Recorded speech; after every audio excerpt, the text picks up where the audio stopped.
नमस्कार सज्जन हो.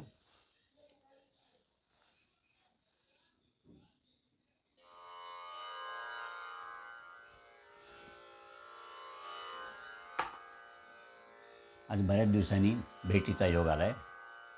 आज आहे ब्रह्मचैतन्य गोंदवलेकर महाराज यांची पुण्यतिथी आणि या निमित्तानं आज एक स्वरचित नारदीय कीर्तन आपल्या पुढे घेऊन येत आहे. विषय आहे नीलमाधव कथा.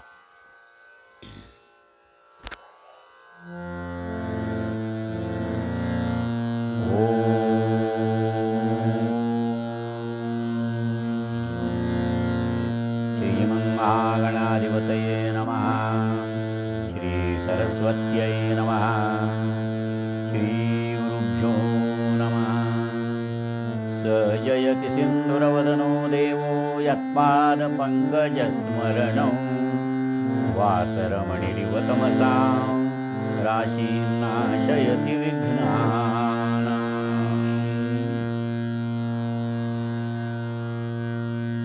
या कुन्देन्दुतुषारहारधवला या शुभ्रवस्त्रावृता या वीणावरदण्डमण्डितकरा या श्वेतपद्मासना या ब्रह्माच्युत शङ्करप्रभृतिभिर्देवैः सदा वन्दिता सा मां पातु सरस्वती भगवती निःशेषजाड्यापहा.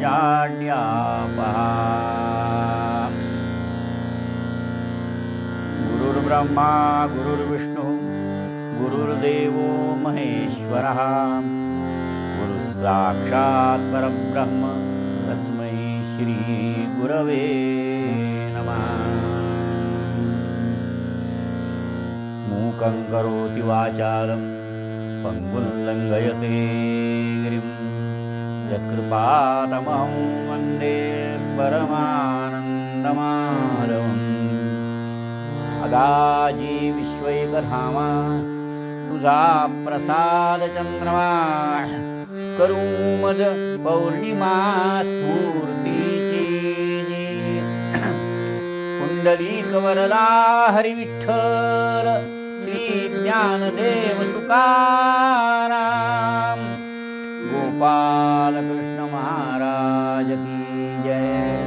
श्री गुरुदेव दत्त.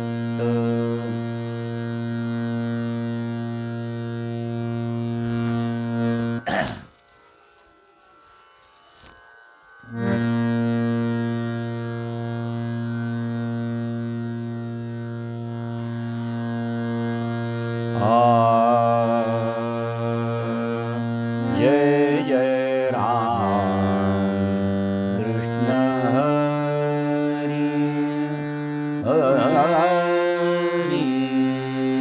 जय जय राम कृष्ण हरी हरी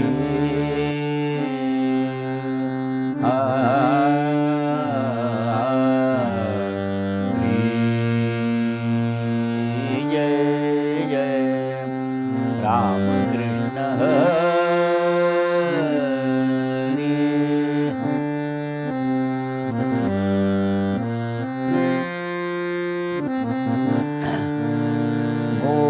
गोवर्धनधर गोपालनरत गोवर्धनधर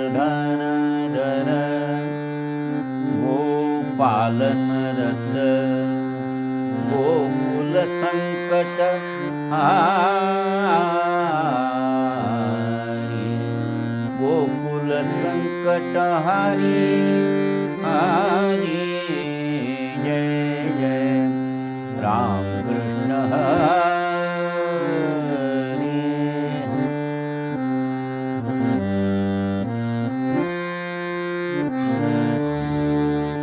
शरणागत दीनाचरणी शरणागत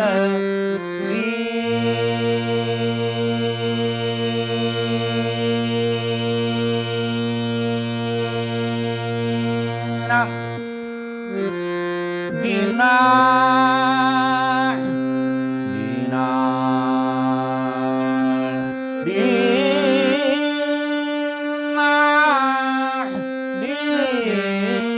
दीनाचरणी शरणागत दीनाचरणी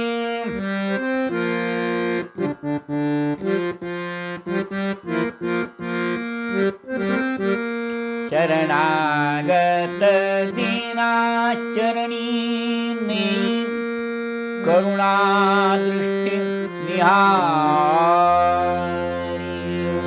करुणा दृष्टि निहारी कृष्ण हरी हरी जय जय राम कृष्ण हरी हरी जय जय राम कृष्ण जय जय राम कृष्ण जय जय राम कृष्ण हरी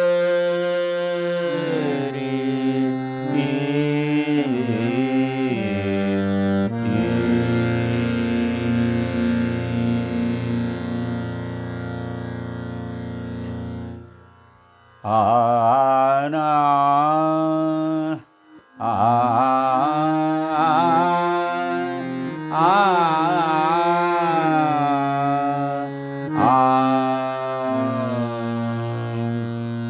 घातक मद अवलोकी मनुजा घातक मद अवलोकी मनुजा घातक मद अवलोकी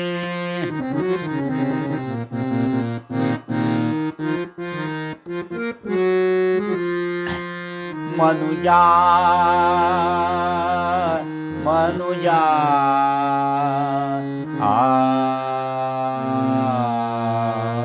घातक मद अवलोकी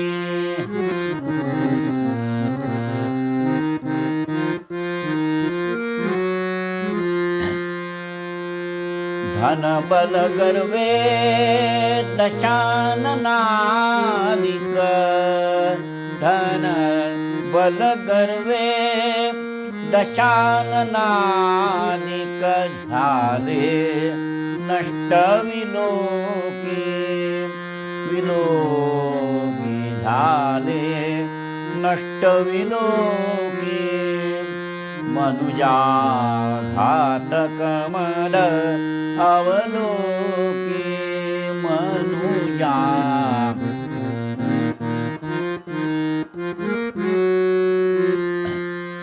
दीन जनावरी करी करुणा हरी दीन जनावरी करी करुणा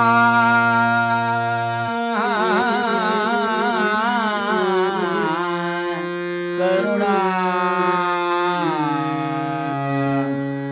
करुणा हरी दीन जनावरी करी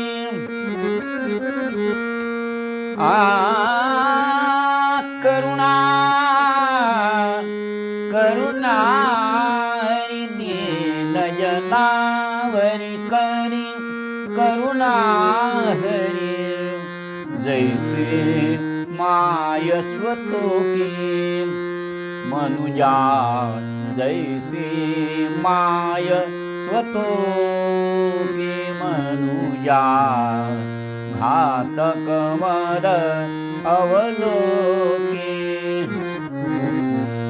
घातक मद अवलोके मनुजा घातक मद अवलोके मद अवलोकी मद अवलोकी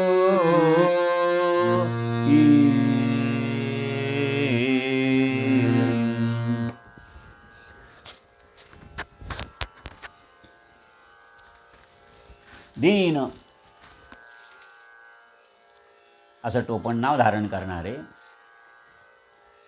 तारकाश्रम स्वामी ज्यांचं जय जय रामकृष्ण हरी हे पद प्रत्येक नारदीय कीर्तनात अपरिहार्य मानलं गेलं आहे, त्या पदाचे कर्ते तारकाश्रम स्वामी यांचंच हेही पद आहे. म्हणतायत मनुजा घातक मद अवलोकी. कामक्रोध लोभ मोह मद मत्सर षड रिपू आहेत.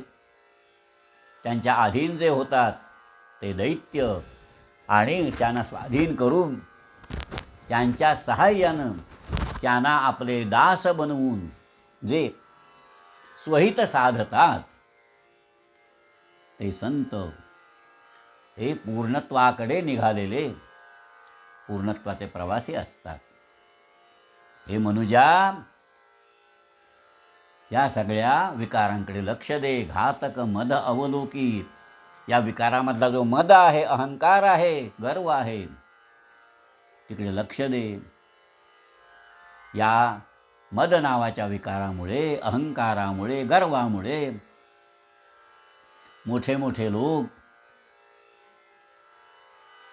दुर्भागी ठरले आहेत, जीवनात अयशस्वी ठरले आहेत.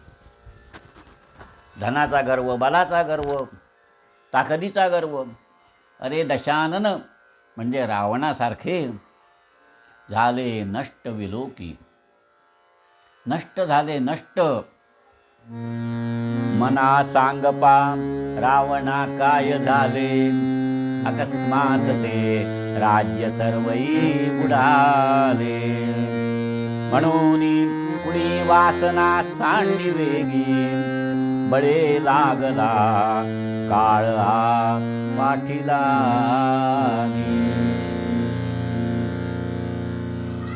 हे रावणाजवळ काय कमी होतं हो? रावणाजवळ काय कमी होतं? ओ तुकाराम महाराजांनी लिहून ठेवलंय, लंके माझी खरे किती ते हो ऐका, सांगतसे संख्या ऐसी तैसी. किती 5 लक्ष घरे पाषाणाची तेथे, 7 लक्ष घरे चिरेवंदी. कोटी घरे तेथे काशाची तांब्याची, आणि शुद्ध कांचनाची 7 कोटी. तुका म्हणे याची संपदा एवढी, तुका म्हणे याची संपदा एवढी, आणि सांगा ते कवळी गेली नाही. अरे अरे अरे.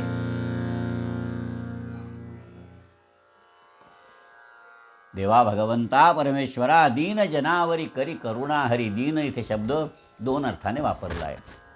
कवीचं नाव पण आहे ते दीन, या टोपण नावानं कविता करत असत, पद्य करीत असत. आणि हे परमेश्वरा, दीन म्हणजे दयनीय, गरीब, दुबळ्या,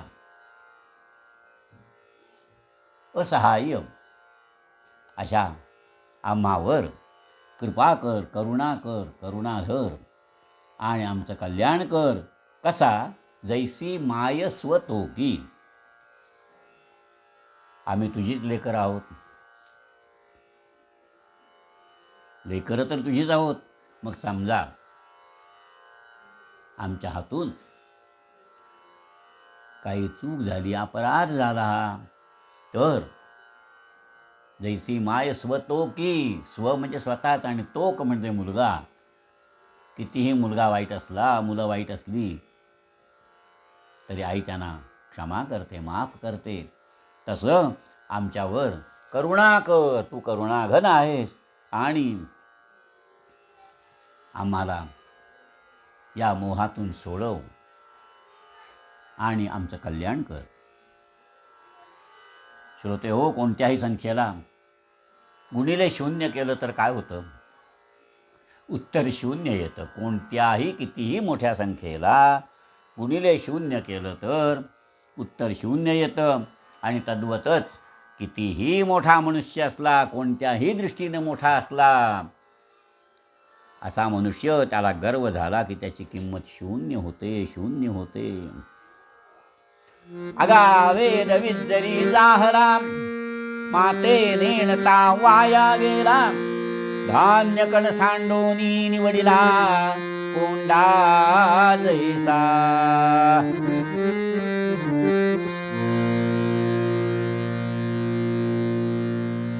कितीही विद्वान असला, तो जर मला जाणत नसेल, भगवंत म्हणाले, जर माझ्याबद्दल त्याला अज्ञान असेल तर धान्य कण सांडून निवडिला कोंडा जैसा. सुपात धान्य घेतलं, निवडलं आणि धान्य टाकून दिलं आणि त्यातला जो कोंडा, निरुपयोगी वस्तू अशी जी आपण स्वीकारली तर त्याचा काय उपयोग आहे? अरे कसला गर्व करायचा? श्रोते हो, गर्व कसला करायचा? धनानि भूमौ पशवश्च गोष्ठे, भार्या गृहद्वारी जनस्मशाने, देहश्चितायां परलोक मार्गे, आणि कर्मानुगो गच्छति जीव एकः. सरते शेवटी किती जमवलेला पैसा आता आपण बँकेत ठेवतो, एकेकाळी जमिनीत पुरून ठेवत. पैसा राहिला जमिनीत, बाळगलेल्या गायी म्हशी जनावरं सगळी राहिली गोठ्यात. भार्या गृहद्वारी,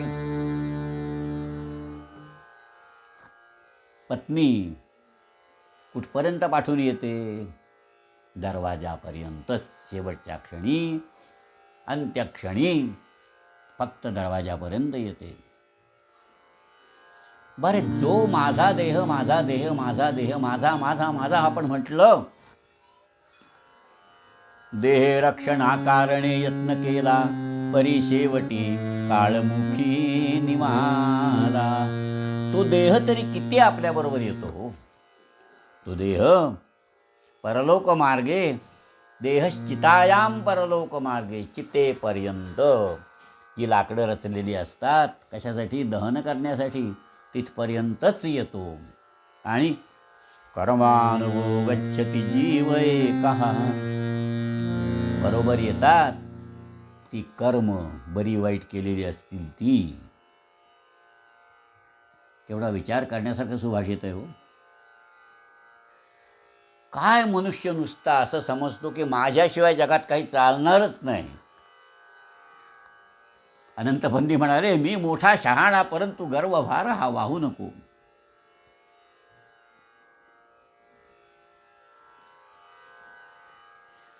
एक सुंदर पद आहे, खूप लोकांनी ऐकलेलं आहे, नेहमी अत्यंत लोकप्रिय आहे.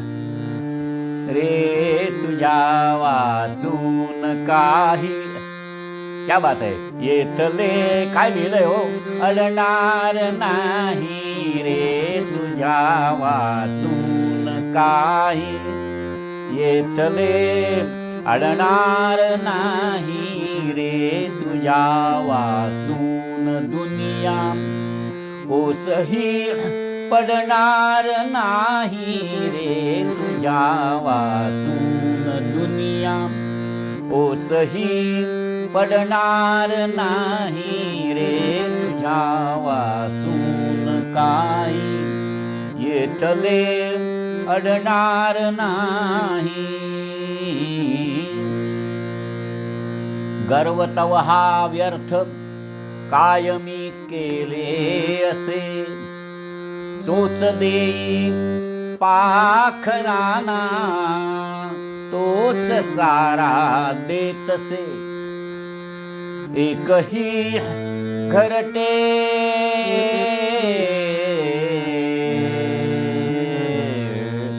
एकही घरटे तुझ्या विण एकही घरटे तुझ्या विण मोडूनी पडणार ना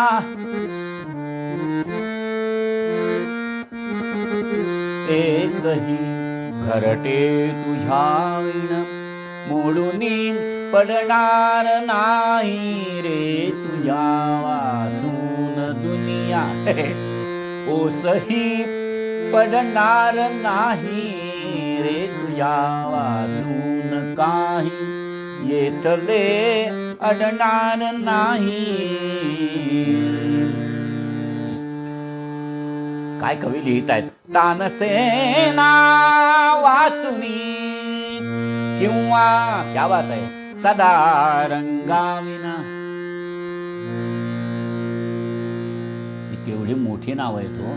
तानसेना वाचुनी किंवा सदा रंगाविना कायमेथील या जगाची रंगली केव्हाच ना. अरे कोण तू तुझ वीण वीणा कोण तुझ वीण वीणा ओसही पडणार नाही कोण तुझ वीण वीणा बंदही पडणार नाही बंदही पडणार वाचून काही येथले अडणार नाही रे येथले अडणार नाही.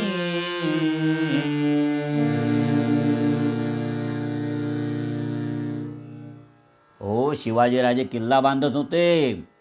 त्यांच्या मनात आलं एवढे लोक आपल्यावर अवलंबून आहेत. शिवाजीराजांची गोष्ट आहे. यांचा मी पोशिंदा आहे. असंख्य मजूर काम करत होते आणि समर्थ रामदास स्वामी तिथे होते. त्याने ओळखलं राजांना गर्व होऊन चालणार नाही. त्यांनी एका कामगाराला जवळ बोलावलं. एक बेलदार होता. म्हणाला दादा या इकडे.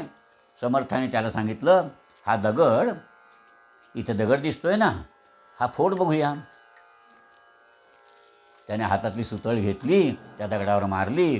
दगडाचे 2 तुकडे झाले. आणि काय झालं हो त्या दगडातून सगळीकडून बंद असलेल्या दगडातून एक जिवंत बेडकी बाहेर आली. आम्ही काय कुणाचे खातो रे तो राम आम्हाला देतो रे काय कुणाचे खातो रे आम्ही काय कुणाचे खातो रे तो राम आम्हाला देतो रे तो राम आम्हाला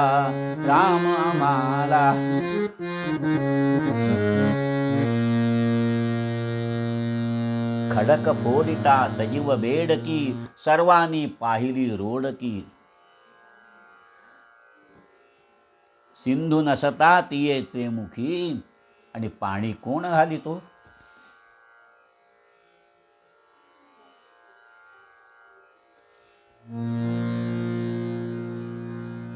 मंडळी अहं करोमि इति वृथाभिमानः.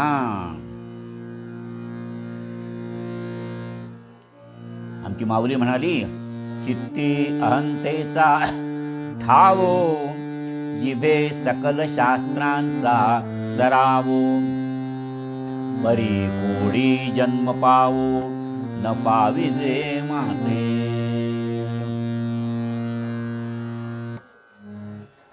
सगळे शास्त्र जिभेवर आहेत. सरस्वती जिभेवर नुसती नृत्य करते. पण चित्ती अहंतेचा ठावो एकदा अहंकार जागा झाला गर्व झाला मद झाला की परी कोडी जन्म पावो. कोटी जन्म जरी झाले तरी सुद्धा न पाविजे माते, अशा माणसाला मी प्राप्त होणे शक्य नाही. गर्व कशा कशामुळे होतो, मद कशा कशामुळे होतो.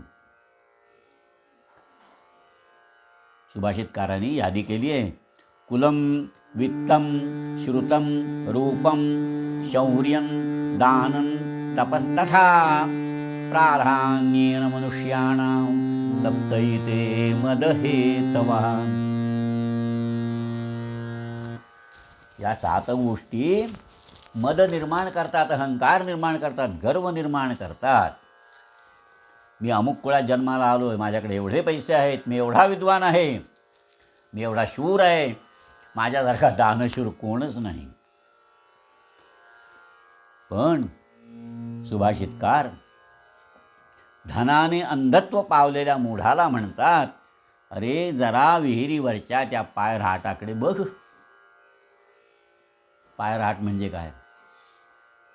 पूर्वी विहिरीवर आता जसे पंप असतात तसे रहाट होते, हात रहाट, पाय रहाट मोठा असत. तो पाय रहाट मोठं गोल चक्रावर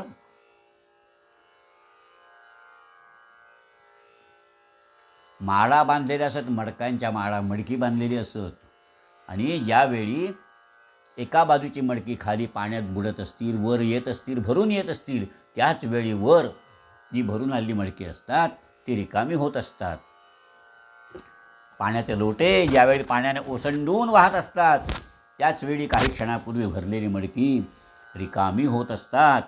लक्ष्मीसुद्धा अशीच येते आणि जाते. आपद्गतं हससि किं द्रविडान्धमूढ लक्ष्मी स्थिरा न भवतीति किमत्र चित्रं किन्त्वन्न पश्यसि घटान् जलयन्त्रचक्रे रिक्ताः भवन्ति भरिताः पुनरेव रिक्ताः पुनरेव रिक्ताः. सत्तेचा मद आपण सगळीकडे बघतो. कुठल्याही कार्यालयात जा, सन्मानाने अपवाद सोडले तर हाच प्रकार. एक शेळी चरता चरता एका टेकडीवर उंच कड्यावर चढली आणि तिला खाली खोलवर दरीत फिरणारा एक दिसला सिंह. शेळी सिंहाला म्हणाली, ए असली हिंमत तर खा मला. सिंहाने वर बघितलं, मला हसला, हे तू बोलत नाही आहेस, मग मी बोलत नाही, मग कोण बोलतंय? ज्या कड्यावर तू उभी आहेस त्या कड्याची उंची बोलत आहे, तू नव्हे. सत्तेवर असलेल्या क्षुद्र उन्मत्तांचं हे प्रतीक आहे मंडळी. समोर कोण आहे याचा विचार सत्ता करत नाही. सत्ताधीश अपवाद वगळता असेच असतात. कोणतीही सत्ता मिळू दे, की ती गर्व, सत्तेचा मद आपला पराक्रम दाखवतो. रूपाचा गर्व, अरे कसलं रूप, तारुण्य हे क्षणभंगूर आहे. दानाचा गर्व, मी दानशूर आहे, कसला दानशूर, दान करावं कर्णाने. दान केलं राजा हरिश्चंद्रानं, दान केलं शिवाजीराजांनी. समर्थांच्या जोडीत असलेली सगळं राज्य समर्थांच्या झोळीत शिवाजीराजांनी अर्पण केलं. आणि आपल्या नावाच्या प्रसिद्धीसाठी दान करणं हा मूर्खपणा आहे, मूर्खपणा. अर्थात एक गंमत आहे, स्वाभिमान आणि गर्व यात फरक आहे. गर्व नसावा, स्वाभिमान हवाच. भवभूती नावाच्या संस्कृत नाटककारानं लिहून ठेवलं आहे, ये नाम केचिदिहन प्रथयन्त्यवज्ञां जानन्तु ते किमपि तान् प्रति नैषयत्नः उत्पत्स्यतेऽस्ति मम कोऽपि समानधर्मान् कालो ह्ययन्निरवधिर् विपुला च पृथ्वी. जे माझी उपेक्षा करत आहेत त्याने पक्क लक्षात ठेवावं, माझा हा प्रयत्न त्यांच्यासाठी नाहीच. मग माझ्या गुणांची कदर करणारा कोणीतरी समान धर्मा केव्हा तरी कुठेतरी कधीतरी जन्माला येईलच येईल. मी वाट बघेन, कारण काळ अनंत आहे आणि पृथ्वी विस्तीर्ण आहे. हे भवभूती म्हणाले हो. अनेक वेळा काय होतं, एखादा अलौकिक पुरुष अनेक शूद्रांच्या समवेत असतो, त्यांना त्याची किंमत कळत नाही. जरा इकडे या, तो चष्मा घेऊन ये. अशा वेगळ्या माणसाची अनेक शूद्र लोक उपेक्षा करतात. अशा वेळी त्यांनी अशा लोकोत्तर मनुष्यानं लक्षात ठेवण्यासारखं वाक्य आहे. आणि हे वाक्य मला एका, तो चष्मा दे मागाचा, दारू पिऊन असलेल्या एका गड्याने सांगितलेलं आहे. त्यांना कळत नाही, हे तुला कळत नाही. कसं सुभाषित आहे. शूद्रांना मोठ्या माणसाची किंमत कशी कळणार, आणि हे आपण समजायला हवं आहे. एका तळ्यात होती बदके पिले सुरेख. आपण प्रसिद्ध गाणं ऐकलेलं आहे. त्या गाण्यात शेवट समारोपाच्या वेळी काय लिहिलं आहे, पाण्यात पाहताना चोरून या क्षणैक, त्याचेच त्या कळाले तो राजहंस एक. स्वतःच्या खऱ्या गुणवत्तेचा स्वाभिमान हवाच, मात्र कसलाही गर्व हा घातकच असतो. आणि कसलीही श्रीमंती सापेक्ष असते. आपल्यापेक्षा लहान असलेली जशी माणसं असतात, तशी आपल्यापेक्षा मोठी माणसंसुद्धा असतातच. हे लक्षात ठेवावं. आणि म्हणून हा जो घातक असा मद आहे, तिकडे लक्ष देऊन तो आपल्यापासून नष्ट करण्याचा प्रयत्न करावा. पूर्वपद्यात तारकाश्रम स्वामी हेच सांगत होते. तारक घातक घातक घातक मद अवलोकी, मनुजा घातक मद अवलोकी, मनुजा मनुजा मनुजा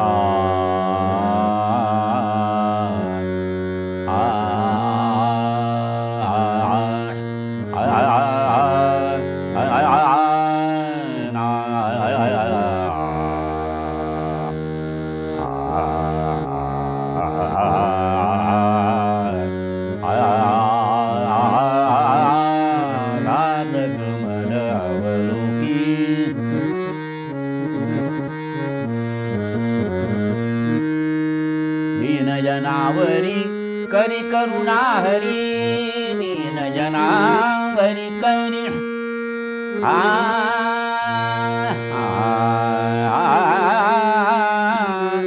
करुणा हरी, जैसी माय स्वतोकी,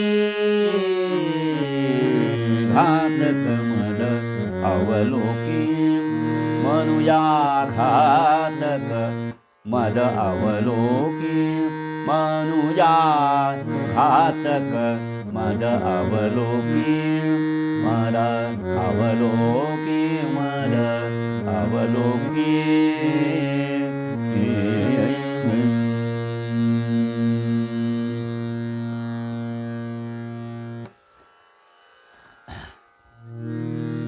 आपण नामस्मरण करू आणि नंतर उत्कंठावर्धक बोधप्रद अशी नीलमाधव कथा बघणार आहोत. सीताराम राम राम राजा राम राम राम, सीताराम राम राम राजा,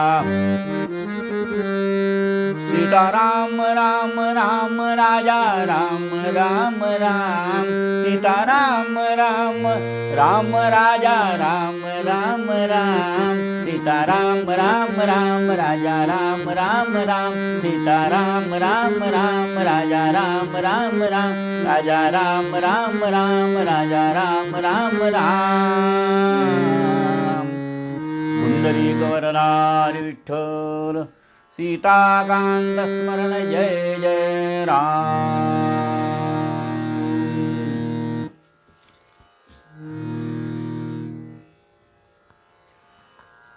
श्रोते हो, कथा अशी आहे. आपल्या आर्यावर्ताच्या पूर्व किनाऱ्यावर पवित्र असं जगन्नाथपुरी नावाचं एक महान क्षेत्र आहे. या मोक्षदायी नगरीत जाऊन भगवान जगन्नाथाचं दर्शन घेऊन मनुष्य कृतार्थ होतो. परंतु तिथे गेल्यानंतर जगन्नाथाची मूर्ती बघितली ना की मात्र मनाला धक्का बसतो. का हो? एवढं भव्य सुंदर असं मंदिर, पण त्या देवळातली मूर्ती आहे लाकडाची, आणि त्याच्या पलीकडे आश्चर्य असं की त्याला हातपाय नसलेले आहे. हजारो वर्षापूर्वी या प्रांतात एक राजा राज्य करीत होता. नाव होतं इंद्रद्युम्न. या राजानंही जगन्नाथपुरी वसवली. त्यामागे रचनात्मक दृष्टिकोन होता. त्यामुळे ही नगरी अतिशय सुंदर बनली होती, मनोहर होती. भव्य प्रासादातून भारतवर्षातली उत्कृष्ट अशी शिल्पकला दृगोचर होत होती. आर्यावर्ती पूर्व किनारी, आर्यावर्ती पूर्व किनारी, आर्यावर्ती पूर्व किनारी, जगन्नाथपुरी नगर हो, जगन्नाथपुरी नगर हो, आर्यावर्ती पूर्व किनारी.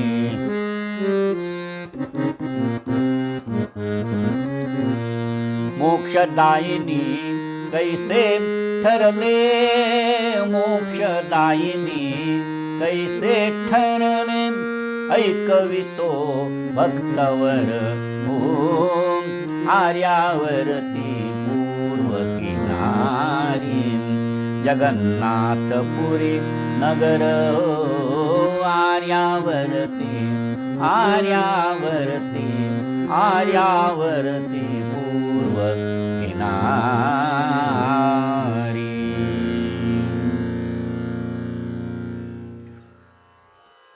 पण तिथे गेल्यानंतर असं वाटतं की हे असा विचित्रपणा कसा काय, का जगात कुठेही लाकडाची मूर्ती नाही. बरं एवढं आहे, पण हातपायसुद्धा नसावेत. नेत्रदीपक मंदिर तेथ आहे, नेत्रदीपक मंदिर तेथ आहे, मात्र मूर्ती कशी अतिविचित्र आहे, मात्र मूर्ती अति कशी विचित्र आहे.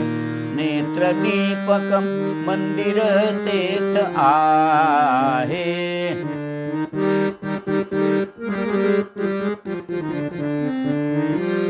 नाही कोठे परी अशी लाकडाची, नाही कोठे परी अशी लाकडाची, हस्तपादची मूर्तीसी नसती साची, हस्तपादची मूर्तीसी नसती साची.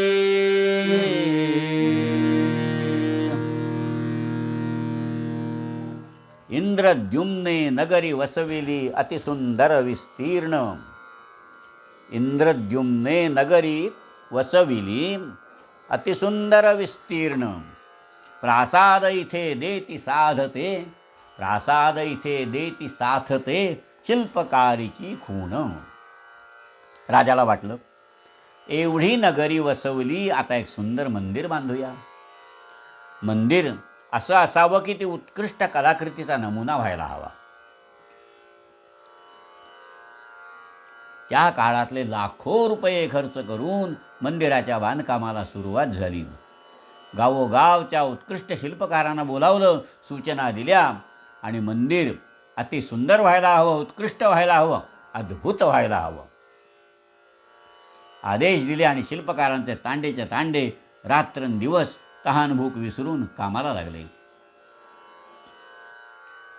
आणि ओबडधोबड दगडातून सुंदर कलाकृती निर्माण व्हायला लागल्या. त्यावर सुवर्णाची फुलं आणि हिरेमाणकांचं तेज तळपायला लागलं, झळकायला लागलं आणि येणारे प्रवासी आश्चर्यचकित व्हायला लागले. मंदिर असावं तर असं, राजा असावा तर असा. या मंदिरामुळे नगराची शोभा किती वाढली आहे, काय बोलावं. हा राजा आदर्श आहे. राजाच्या कानावर असं आलं ना की राजा प्रसन्न होत असे. एक दिवस काय झालं, प्रातःकाळी एक ब्राह्मण प्रवासी फिरत तिथे आला. राजा त्यावेळी हातात काठी घेऊन कामगारांना सूचना देत होता. या ब्राह्मणानं राजाजवळ खूप प्रशंसा केली. राजाची कलासक्ती, रसिकता, कौतुक केलं आणि हळूच विचारलं, महाराज, या उत्कृष्ट अशा मंदिरात आपण भगवंताची कोणती मूर्ती बसवणार आहात? कोणत्या मूर्तीची स्थापना करणार आहात? तो ब्राह्मण म्हातारा प्रवासी जरठ वय जयाचे अस्थिचा सापळा तो फिरत आला त्या स्थळी ठाकला जो. विप्र म्हणत राजा मंदिरा बांधलेस रत्न जडित मूर्ती कोणती आणलीस. अरे, राजा विचारात पडला. आजपर्यंत अप्रतिम मंदिर बांधावं, अपूर्व अद्भुत असं मंदिर बांधावं एवढाच विचार मी केला, परंतु कोणत्या मूर्तीची स्थापना करावी हा विचारच कधी मनात आला नाही. मंदिर हे देवाचं असतं हेच विसरून गेलो. अरे,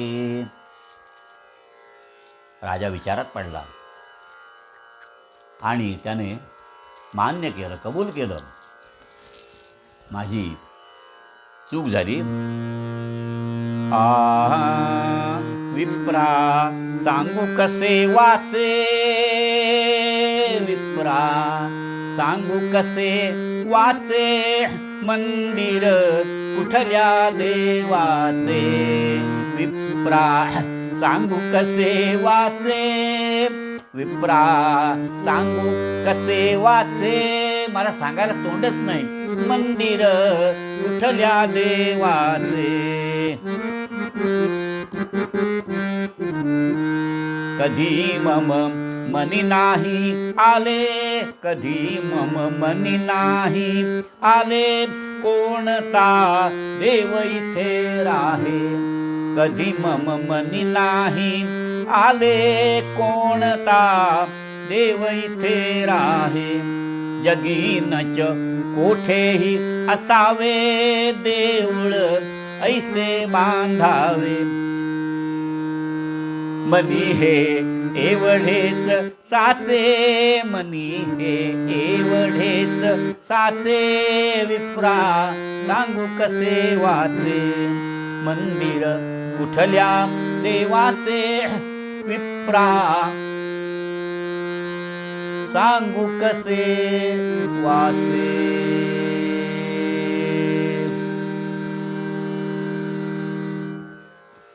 वृद्ध म्हणाला, राजा, मी भरपूर फिरलो आहे, खरोखरच एवढं सुंदर मंदिर कुठेही नाही.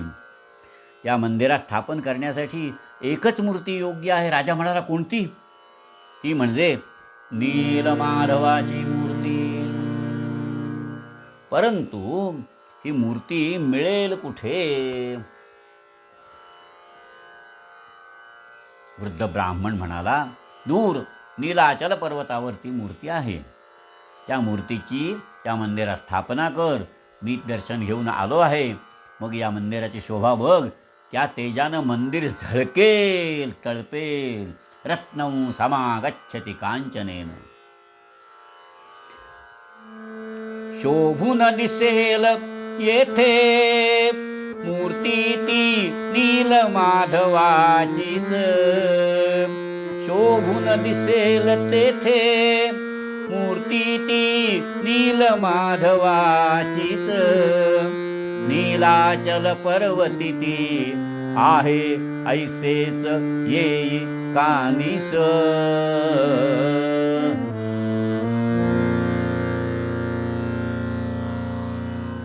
नीलमाधवाची मूर्ती कुठे आहे माझ्या मात्र लक्षात नाही. मी जाऊन आलो आहे. शोधासाठी इंद्रद्युम्न राजाने सगळीकडे दूत पाठवले, परंतु मूर्ती नेमकी आहे कुठे याचा थांग पत्ता लागेना. नीलाचल पर्वत ठीक आहे, पण तो आहे कुठे? सगळीकडे दूत गेले, गुप्तहेर थकून गेले, दमले. राजा उद्विग्न झाला आणि अखेर राजानं दवंडी पिटवली. जो ही नीलमाधवाची मूर्ती शोधून काढील त्याला फार मोठं बक्षीस मिळेल. जो घेऊन येईल मूर्ती ती सत्कार करू त्याचा. जो घेऊन येईल मूर्ती ती सत्कार करू त्याचा. देऊ मागेल ते त्यासी हो. देऊ मागेल ते त्यासी हो. असत्य नच ही वाचा. आणि विद्यापती नावाचा एक गुप्तहेर होता, प्रखर बुद्धिमान होता. त्याने नीलमाधवाची मूर्ती शोधून आणण्याचा विडा उचलला. विद्यापती नामे हो तेथे होताच एक हा दूत. केली प्रतिज्ञा त्याने हो राजन या पुढेच निश्चिंत.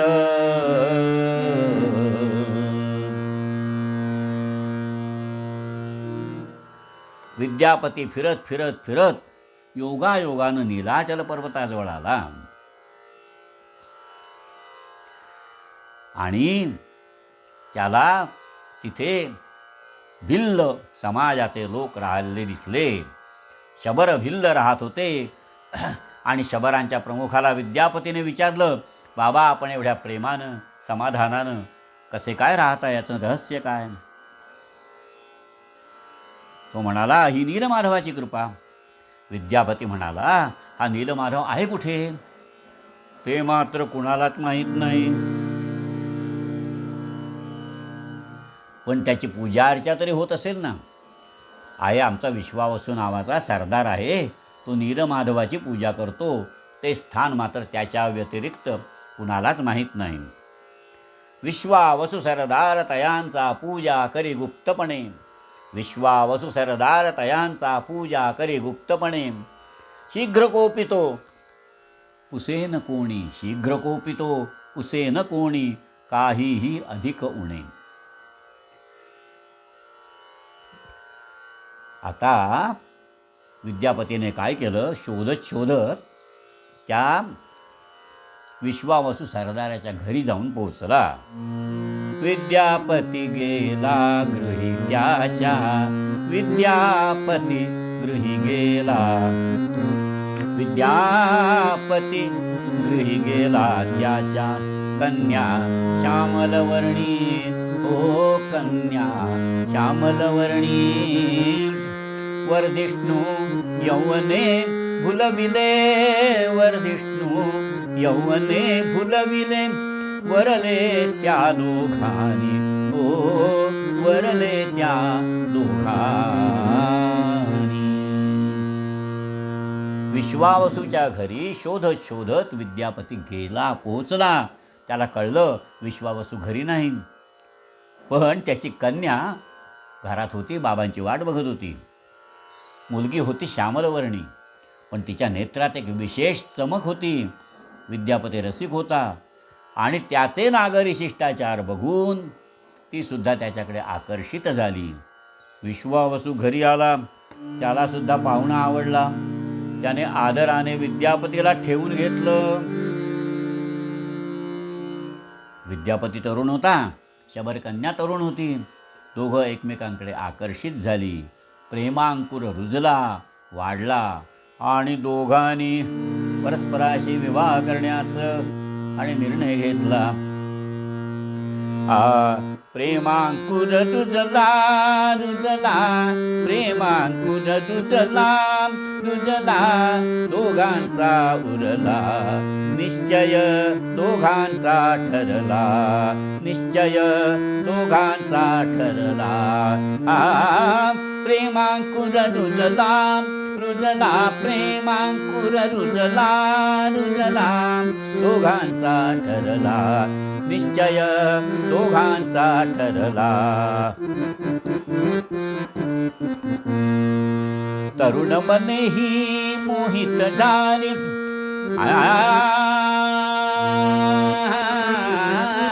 तरुण मनेही मोहित झाली विवाहासही जिया सुसली विश्वावसुसी ही आवडली विश्वावसुसी जामातची हा भला ओ जामातची हा भला निश्चय दोघांचा ठरला प्रेमांकुर रुजला रुजला प्रेमांकुर रुजला रुजला दोघांचा ठरला निश्चय दोघांचा ठरला निश्चय दोघांचा ठरला.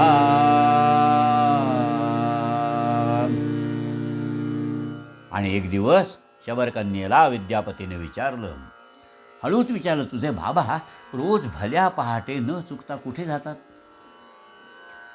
ते ना नीलमाधवाची पूजा करायला जातात. मग मला सुद्धा दर्शनाला घेऊन जा ना. पण त्या नीलमाधवाचं दर्शन कुणालाच होत नाही. तो आहे कुठे हे फक्त बाबांनाच माहीत आहे.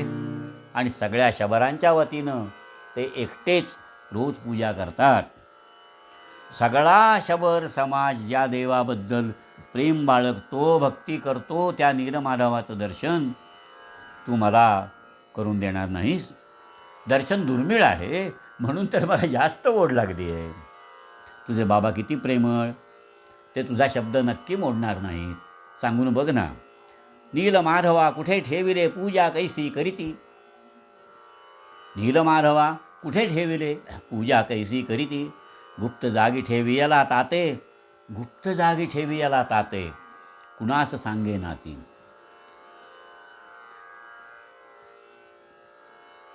विद्यापती म्हणाला, असे प्रेम जर माझ्यावरती भेटवे मजसी देवा, जामाता का दाखवू नये शबरांचा हा ठेवा. मातृसुखाला पारखी कन्या एकुलती ती एक, आणि हट्ट तिचा पुरविला पित्याने, पण घातली अटती एक. कन्येनं हट्ट धरला आणि लाडक्या एकुलत्या एका कन्येसाठी विश्वावसूनं विद्यापतीला नीलमाधवाच्या दर्शनाला नेतो असं मान्य केलं. गंमत अशी आहे, निष्ठुर होता भ्रमरही भेदी, काष्ठ कोरडे कठीण. स्वामी स्वरूपानंद म्हणाले, निष्ठुर होता भ्रमरही भेदी, काष्ठ कोरडे कठीण, मृदुल कमलिनी माझी गुंतुनी, जैसा वेची प्राण. विश्वावसू विरघळला, म्हणाला, माझी एक अट आहे, त्याच्या डोळ्यावर पट्टी बांधून नेईन. भगवंताची मूर्ती कुठे आहे हे त्याला नव्हे कुणालाही कळता कामा नये. सकाळी विद्यापतीच्या डोळ्यावर विश्वावसूनं पट्टी बांधली आणि सोबत पूजेसाठी घेऊन निघाला. गुहेत गेला. विश्वावसूनं विद्यापतीच्या डोळ्यावरची पट्टी सोडली.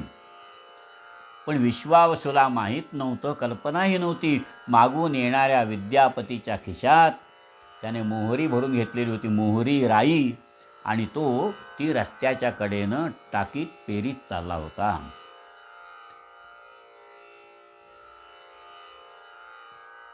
गुहेत जाऊन नेत्रावरची पट्टी ती सोडली, विद्यापती दृष्टी चमकली. गुहेत जाऊन नेत्रावरची पट्टी ती सोडली, विद्यापती दृष्टी चमकली. इंद्रनीलमणी मूर्ती माधवाची तेथे पाहून, इंद्रनीलमणी मूर्ती माधवाची तेथे पाहून, भान त्याचे गेले हरपून, भान त्याचे गेले हरपून. त्या नीलप्रभेनं विद्यापतीचे डोळे दिपून गेले. 12 सूर्यांच्या अजोड तेजानं चमकणारी तळपणारी इंद्रनील मण्याची मूर्ती समोर उभी आहे. तो बेभान झाला. परंतु विद्यापतीच्या नेत्रात भक्तिभावाच्या ऐवजी विश्वावसूला हीन अभिलाषा जाणवली. त्याने जाणलं, याचा हेतू निराळाच असावा.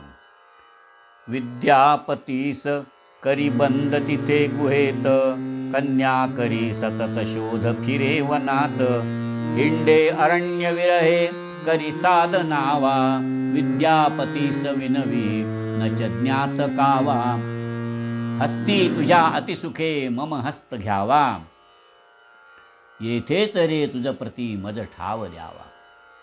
विश्वावसून विद्यापतीचा कान पकडला. तू इथे देवाच्या दर्शनासाठी आलेला नाहीस, तुझा हेतू वेगळा दिसतोयस. तुला आम्ही इथून परत पाठवणार नाही, तुला इथून घरी जाता येणार नाही. विद्यापतीला त्याने एका गुहेत बंद करून ठेवलं. शबरकन्याला खूप दुःख झालं. तिने खूप शोध घेतला आणि 3 दिवसांनी तिला विद्यापतीचा शोध लागला. ती हळूच त्याला खाणं पिणं पोचवायला लागली. सतत सांगायला लागली, आपण लग्न करूया, आपण लग्न करूया, आपण आनंदानं संसार करूया. विद्यापती म्हणाला, मी घरी जातो. आमच्या राजाचं माझ्यावर अतिशय प्रेम आहे. मी राजाला सांगून येतो, आपण वाजत गाजत थाटात विवाह करू. शबरकन्येच्या डोळ्यासमोर सोन्यासारख्या संसाराचं स्वप्न दिसायला लागलं. तिने भरल्या अंतःकरणानं त्याची सुटका केली आणि प्रेमानं निरोप दिला, लवकर ये, मला घेऊन जा. तू खात्री बाळग, मी लवकर येईन, तुझं पाणीग्रहण करीन, असं सांगितलं. विद्यापती इंद्रद्युम्न राजाकडे परत निघाला. इकडे जगन्नाथपुरीत राजा इंद्रद्युम्न विद्यापतीची प्रतीक्षा करतोय. एवढा दीर्घ काळ रे होतास कुठे? मूर्ती सापडली का? आणलीस का? आमच्या मंदिरात शोभेल का? महाराज, मूर्ती सापडली. कुठे आहे? आहे दैदिप्यमान, अवर्णनीय आहे, परंतु ते मिळणं मात्र दुर्घट आहे. शबराने ती अशा गुप्त जागी ठेवली आहे, ते तिला प्राणापलीकडे जपतात. मूर्ती ठेवलेल्या गुहेची वाट कुणालाही माहीत नाही, सांगत नाहीत. परंतु डोळे बांधलेले असले तरी मी एक युक्ती केली आहे. रस्त्याच्या कडेनं मोहरी पेरली आहे. यावेळी त्या कुणाला दिसत नाहीत, पण पावसाळ्यात मोहरी रुजतील, त्यावेळी मला सैन्य द्या. आपण शबरांचा पराभव करून इंद्रनील मण्याची ती मूर्ती इथे घेऊन येऊ.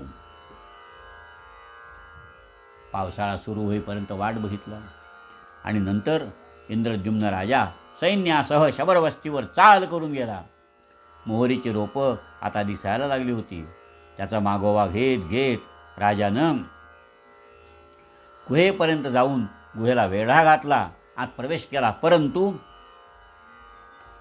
परंतु परंतु आत मूर्ती नव्हती.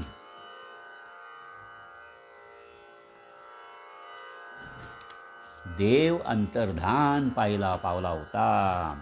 नीलमाधव कसा होई अदृश्य हा, नीलमाधव कसा होई अदृश्य हा, नच तिथे माधवा देखिला भाव हा, नच तिथे माधवा देखिला भाव हा, नीलमाधव कसा होई अदृश्य हा. राजमद उतरणे ईश्वरे योजिले, नादमद उतरणे राजमद उतरणे,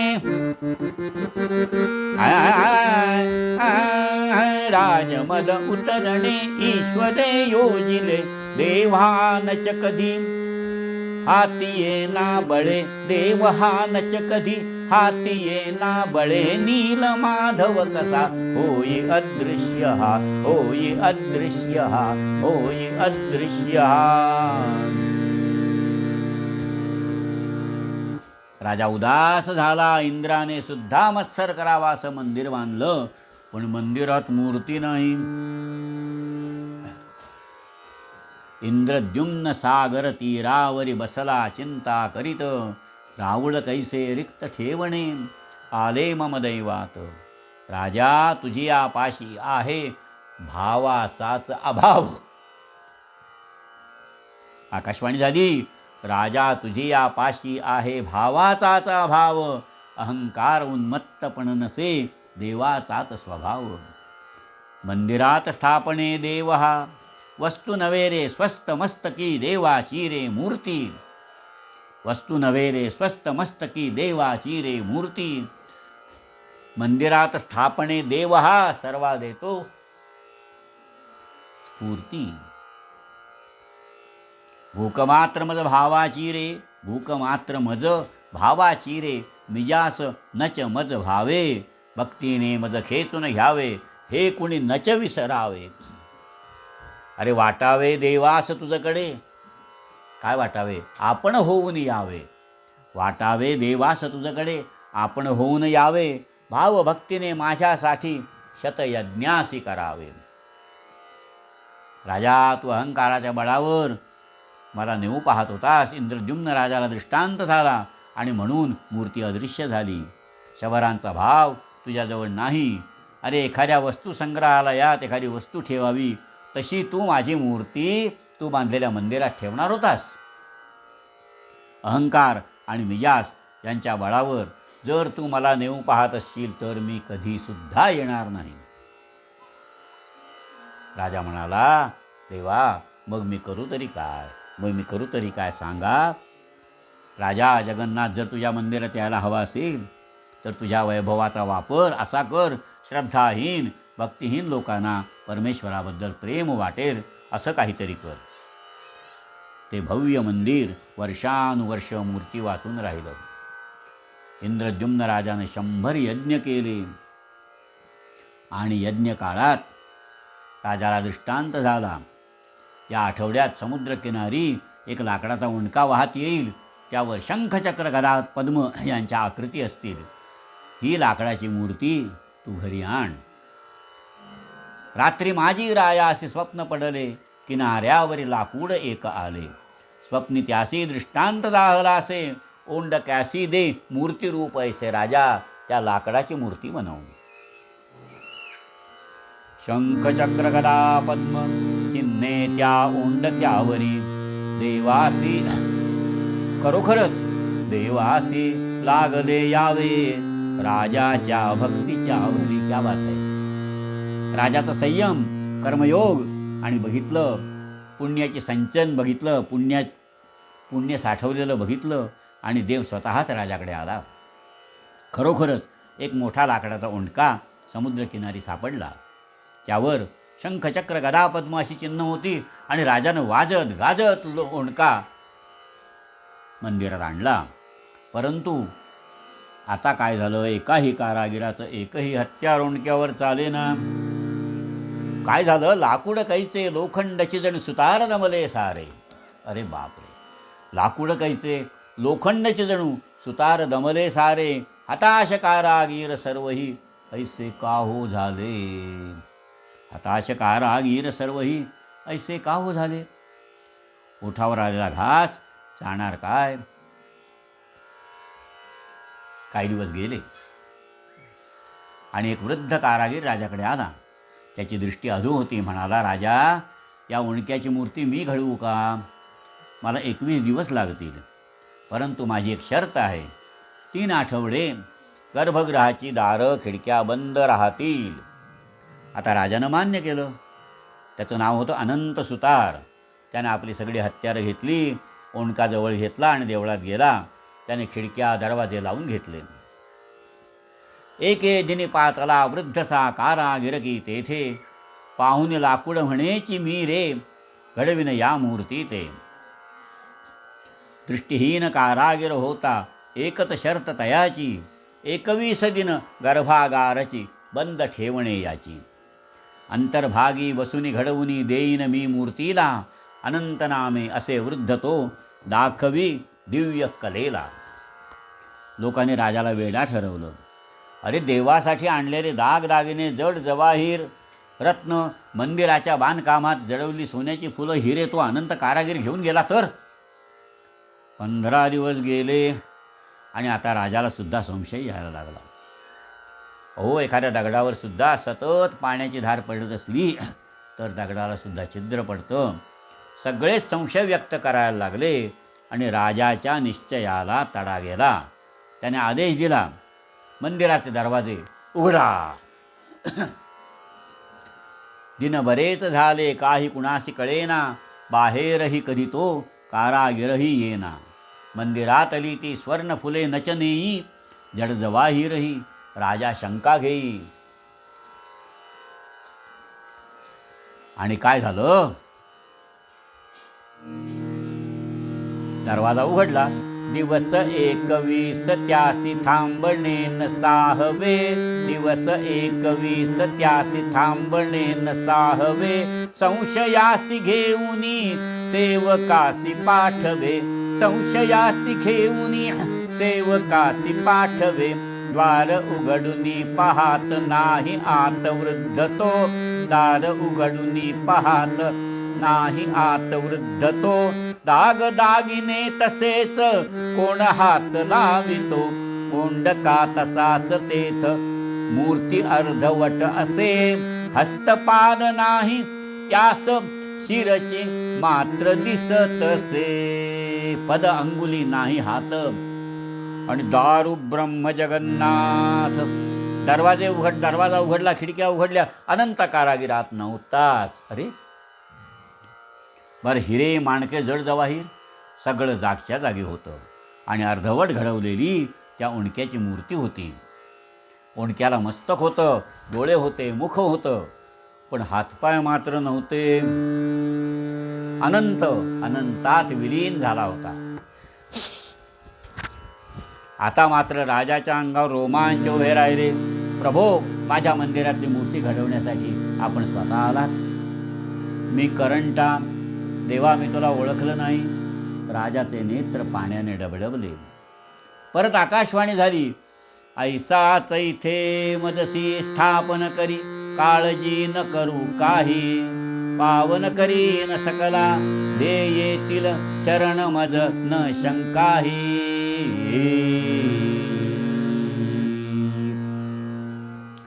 राजा, याच अवस्थेत माझी मंदिरात प्रतिष्ठाना कर, याच अवस्थेत प्रतिष्ठापना कर. मी शरणागताचा नेहमीच उद्धार करीन. मला कुठेही जायचं नाही, कुणाला काही द्यायचं नाही, कुणाकडून काही घ्यायचं नाही, आणि म्हणून मला हातपाय नाहीत. मला फक्त बघायचं आहे कुणाला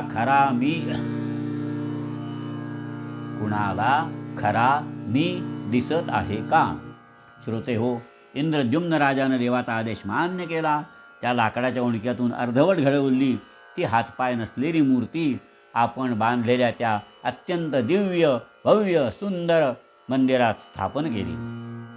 ही मूर्ती सर्वांना समजावत उभी आहे. ज्याला देवाचं काम करायचं आहे त्याने अहंकार सोडायला हवा. मिजाशीत राहून भगवंताची भेट होत नाही. जिथे मी आहे तिथे मी नसतो, जिथे मी आहे तिथे मी नसतो. आयुष्य असं जगा की देव आपण होऊन न बोलावता यायला यायलाच हवा. आणि हा मीपणा फेकून देऊन देवासाठी आपलं हृदय सिंहासन रिक्त ठेवायला हवं. नीलमाधव कथेचं हे तात्पर्य आहे. आणि हे तात्पर्यच मूळ पूर्वपद्यात आमचे तारकाश्रम स्वामी पुन्हा पुन्हा सांगत आहेत. घातक मद अवलोकी मनुजा, घातक मद अवलोकी मनुजा, घातक मद अवलोकी. धनबल गर्वे दशाननादिक, धनबल गर्वे दशाननादिक, झाले नष्ट विलोकी मनुजा, घातक मद अवलोकी.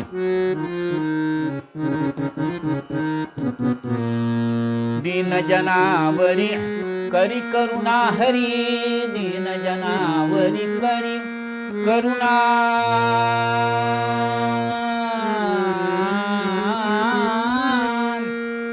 करुणा करुणा